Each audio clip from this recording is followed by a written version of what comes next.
As Massachusetts gets deeper into phase 3 of reopening, there are a lot of questions about what will happen next. WBZ political analyst Jon Keller joins me now to answer some of your questions. And Jon, we want to start with a question from Dana, who on Facebook is asking, does Governor Baker have a plan in place to keep people who are from high-risk states out as their infection rates go through the roof?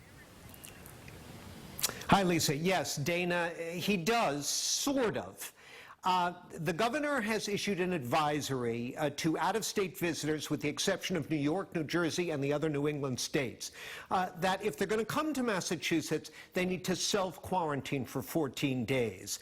However, this is being done on the honor system. There are no border checks like some other states have done. And in a time, Lisa, when honor is not necessarily a universal characteristic, we'll just have to wait and see how well that works. Yeah, Jon, we also got another question on Facebook. This one came from Phil, who is asking, with a stalled economy and the cost of government stimulus programs, how will tax laws need to change in the coming years?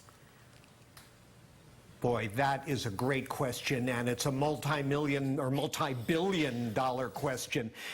The deficit is on track this year to exceed $11 trillion. That's the federal deficit, more than 8% of the gross domestic product. That's the worst deficit since the middle of World War II. So what are you going to do, though? It's a rule of thumb in Washington, a bipartisan rule of thumb, that it's not wise to raise taxes on an economy that's struggling. You're almost certainly not going to see any new changes in the tax law until next year, until we have a better handle on what's going on. And at that point, it's really going to depend, to a great extent, on who the next president is.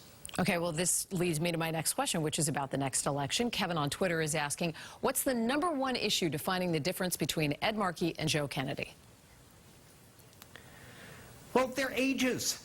I mean, I felt that, Lisa, when this campaign first started, and both candidates, of course, brushed that off. But here we are with the September 1st primary approaching, and I think it's more true than ever. There's a huge gap. Ed Markey is, I believe, 39 years older than Joe Kennedy. And the Markey campaign is trying to make that an asset, claiming that this is a time when experience and a grasp of the issues and a long track record is a very positive thing.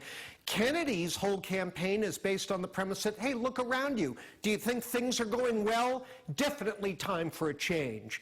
How voters who aren't already committed to one man or the other decide that question when they get in the booth September 1st is probably going to decide the race, Lisa. All right, Jon Keller reporting for us live. Jon, great to see you. Thanks so much.